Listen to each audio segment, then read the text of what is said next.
Jeff. How are you, buddy? Hi, how are you, Tom? Nice to talk to you. It's good to talk to you. It's been a long time, and you're still doing great work out there, Jeff. You're still keeping the banner high. I know that we've got some interesting friends in common that have been through it over the last couple of years. Ian, Rod, and Marcy Cook. I talked to them just a few days ago. Yeah, you've done a great job, and there's another couple people that, like me, are getting old and did a tremendous amount for this business for a long, long time, and fortunately, the profession has stuck around long enough for us to get old, which I appreciate too. But what's been going on for you? I like to call it experience. I certainly don't feel old. There you go. That's we have been doing this for a long time. We started in the early 1980s, and actually the 80s and 90s were a bit of the golden years for startups in the States, and we were there in the beginning, working with in their very inception, with New Skin, with USANA, with Melaleuca, with Niken, with Excel. So we go back a long ways. We've even done work for Avon since the 1990s, and even today we do work for for companies like New Skin and Team National and Nerium, and of course we were involved through the last several years through quite an interesting era for helping to advise Herbalife as well. Yeah, that's all interesting stuff, and you've been able to see around corners, and you've seen crazy stuff happen. You were around in the 80s when they really went down, when some people got together up in Ada, Michigan, and decided to make an issue out of New Skin back then, which was interesting for everybody, and everybody said it was going to be the demise of network marketing. And you've been through it. What do you think's going on these days? How's it going? What do you got a good feeling about it? Well, I think the industry is plugging along, and I think right now it's grappling with trying to achieve some certainty in the industry because of some recent cases and positions particularly by former FTC commissioners, and some vacillation by the FTC about basically what is legitimate direct selling versus what is not, and whether or not purchases and use by distributors, should be viewed as on the same par, and not be viewed as they should not be viewed as second-class users, as they tended to be viewed in the VEMA case and later in the Herbalife settlement. It's resulted in an introduction into Congress into House Resolution 3409 by the industry. It has widespread support. It's a bipartisan bill, and the intent is basically to create the first national anti-pyramid legislation that pretty much is in the mold of legislation that's currently in about 24 states. So they've been around for a long time, and I think everybody has the same goal. Both the FTC and the industry have the same goal, and that is make sure we have companies out there that are ethical, that basically present a fair picture of an opportunity for folks that are going to be involved, give them an exit strategy if it's not for them, and also ask them basically to really place an emphasis on finding real users, customers for their products and services, and not to merely be a recruitment headhunting pyramid scheme. And this new legislation basically is bold in terms of and certain. The FTC has vacillated on this point for at least the last 20 years. I mean, this is the same FTC that in the 1970s tried to put Amway out of business, declaring it to be a pyramid scheme, and Amway prevailed. Then it was quiet for quite a long time. Then in the 1990s, after a decision involving the company Omnitrition, slowly but surely there's been a debate about whether or not the original case and the prevailing case in the industry, which was called Cuscott International, which basically said it's a pyramid if people pay money and their remuneration does not come from sale of product to ultimate users, not necessarily to quote, non-participant retail consumers, but ultimate users. And there's been a debate. Is use by distributors, basically, if it's bought in reasonable amounts and it's used for the family, should that be on the same par? And most states have recognized that. Case authorities recognize that. The FTC has flipped back and forth on this issue, and there was a signal about a year ago by the former FTC commissioner that they intended to basically install a rather arbitrary percentages test that we tended to see in VEMA and then later in Herbalife. But the presentation to the Direct Selling Association this last October by the incoming acting FTC commissioner indicated, no, you know what, we want to work with you guys, and we all want to be stakeholders in achieving a good result. And so the industry is inviting the FTC as well to participate in this proposed legislation, which is intended to basically be protective of everybody involved. Oh, man, that is great news. And it's collaboration. It's pretty much people working together to keep a great profession ethical, keeping the scams out. What do you think? What do we need to do, Jeff? Is it more self-policing? Is it more of the MLMIA and the various organizations out there that are, working along with you, top-flight attorneys to try to beat it? How do we do this? Well, I'd say the principal negotiator for the industry with the FTC at this point has come to be the Direct Selling Association. We represent many members of that. Obviously, we were involved in starting the MLMIA and was general counsel for 10 years, so we have a fondness there, although I'm not sure exactly what the current status is there. I think that basically many people have often said the problem is rogue distributors who go out and make claims, who promote front-loading and promote some sort of pyramid schemes, but I've always taken exception to that. I've always maintained that everything that happens with MLM companies is top-down, and the message comes from the very top management, and they have the total ability to give the message to their distributors. And if they give a message encouraging inventory loading, encouraging basically just headhunting recruitment rather than promoting sales, then that's a big problem. So today, companies are beginning to actually do some tracking.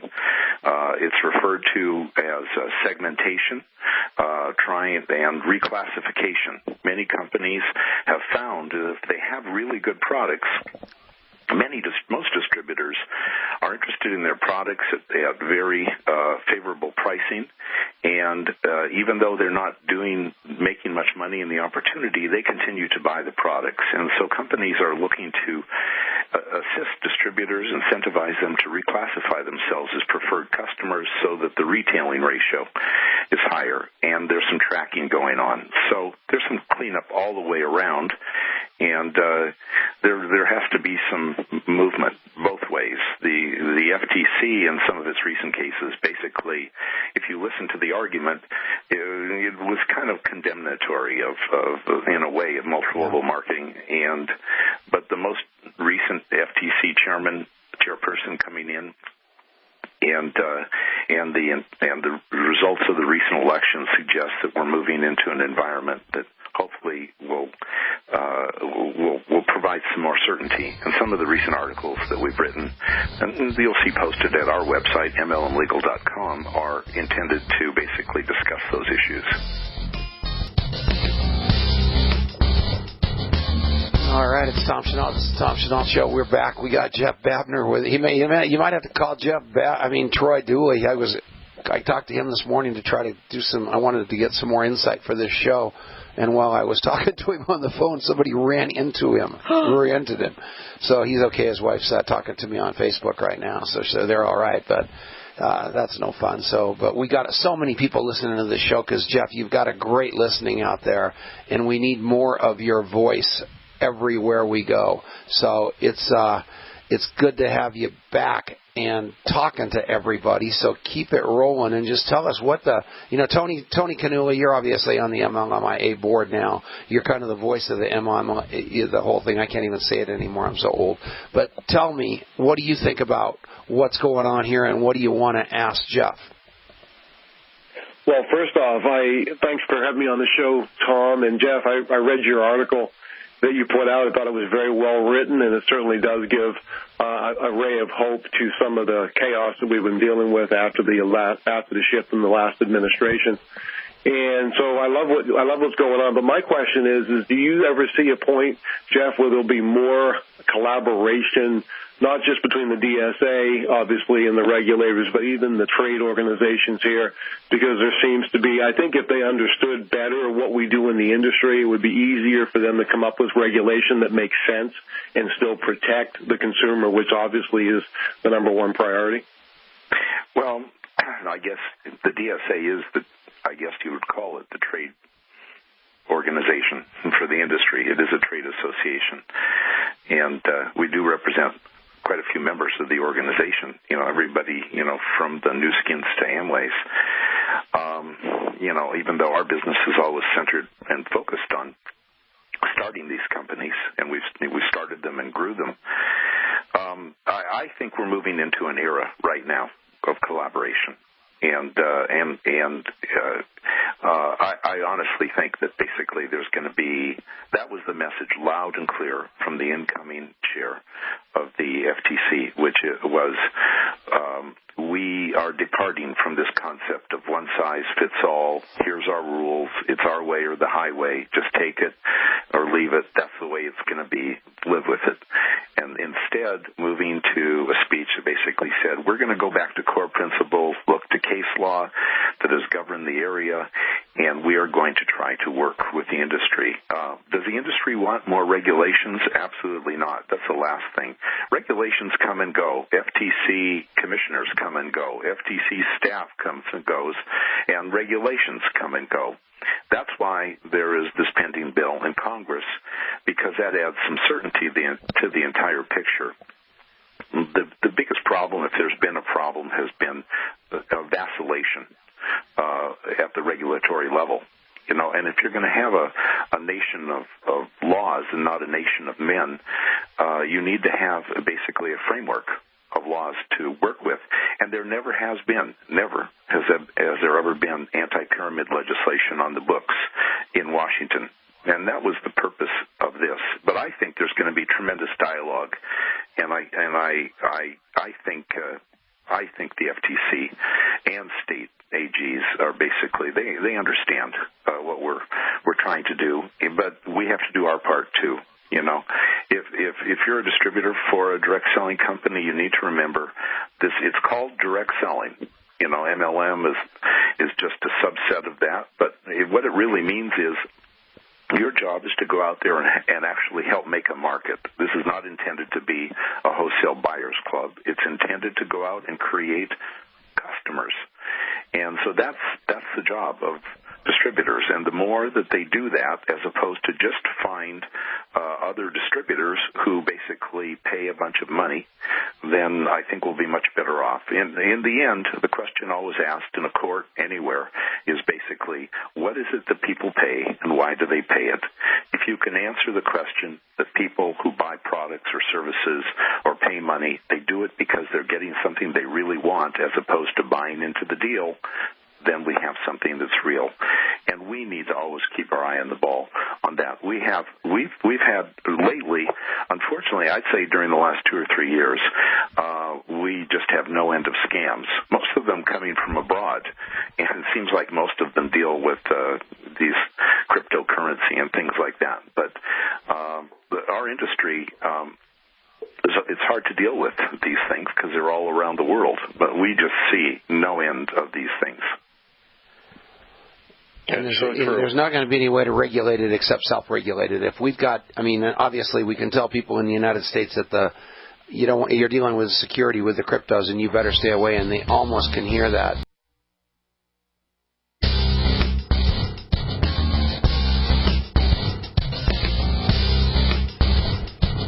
All right. It's Tom Chenault. It's Marianne Niehaus. It is the Tom Chenault Show. Marianne, a year ago, I mean, you called me a couple of times. I mean, you and I have been together a long time, and you said, Tom, does this look like we're going to be out of business? Is this something I should be building a future in? And you asked me that question point blank. Don't you feel a lot better having read the article and heard from Jeff and the various people that we've been talking to that it's not as dismal out there as you know, a lot of people, I think you kind of are, you represent a different culture of network marketer because you haven't got a giant organization and it's important money to you. What do you think about it? Well, I think, kind of what we were talking about is that people are depending on the people that are allowing these things to, these network marketing companies to evolve, that somebody's doing something right? That not just any Tom, Dick, and Harry can start their own network marketing company. And I think something that, even Kevin Thompson said was that, this is going to weed out a lot of those type of companies that are just popping up, all over the place. But for me, I want to have that belief and confidence in who I'm working with, whatever company it is, that they're doing the right things and not the wrong things. So, but understanding what is right outside of, So, Jeff, do you think that the ANMP and the MLMIA and the various associations are, and obviously the DSA, but I heard so much about the DSA not helping people like BK Borrego and a bunch of people, and I know that it's getting better and it seems to be getting, it's a very tough thing on the distributor side especially. How would you tell us distributors out here in the world to be the voice and participate at the same level maybe that you are, the DSA is? Well, we go back a long way with BK, and early on we represented New Vision. So, that's a long story, and whether or not what happened to Vima was deserved is also another story. So, and whether or not what the DSA should have done. There were some real problems there, so I won't go further than that. The bottom line basically is you said quite a bit. Okay. Yeah. All right. We could do a whole show just on that, Tom. Yeah. Just on that sentence right there. Yeah. Yeah. So keep going. All of the organizations, basically, they're all having dialogue. The dialogue is really good. And the dialogue should be focused on the issue of our industry should be about something that's real. And we all know that the opportunity is very important in multi-level marketing. But what we all need to be looking for and to make sure is that we have products and services that stand on their own, that people want, whether they're distributors or their customers. And we have to ask this question always when you're going to get involved with a business, and that is this basically a product in search of an opportunity, or is this merely an opportunity in search of a product? And 100 million people a day walk into Starbucks and spend $3 on a latte that has a nickel's worth of coffee in it, but there's no job opportunity, there's no nothing. That tells you that they really want it and they're willing to pay for it. They weren't trying to qualify in the compensation plan or whatever. And we need to make sure. And you need to make sure, if you're in a program, that when people are basically involved and if they're buying product, that basically they buy it because they really want it, not because they're qualifying in the deal. And they need to also use their level best to help expand the market to real customers for that good product and service. There you go. And that's all we need to focus on, everybody. And self-policing means don't be stupid. I mean, I'm glad you're buying the Bitcoin. I'm glad it's going up. But you don't want to take people off a cliff with you. And when this thing comes down, and it will, and it's not going to go to zero, I have no speech about Bitcoin, just everything corrects. You don't want people looking at you saying, oh, but wait a minute, you promised me this was never going to go down and my life savings are gone and I'm going to call the SEC or the NASD or the ASPCA. It's not going to happen. So, yeah, we love you, Jeff, and whatever we can do. Are you continually putting stuff on your website? Is that where people go to get updated? Every month or two we're doing a major article, and then we obviously have, you'll see at MLMlegal.com and MLMattorney.com, you'll see we have blogs, we have Twitter. We've got Facebook. We're this is, as you can tell, we've tried to make MLMlegal.com a true library and a resource for the industry. That's, in a way, a passion and hobby of mine. And so we try to make it a major educational place. We even have about 140 short videos, educational videos. They're including a whole trial that I did for TravelMax back in the late 1990s. So I think there's a lot there. So, Tom, thank you for having me on the show. And Tony, it's nice to talk to you. And I'll look forward, hopefully, to joining you again in the near future. We love you, man. You have a great, great day, Jeff. Good to talk to you again. Thanks for taking my Take call. care. We'll see you later. Thanks for all you do, Jeff. Okay, bye-bye.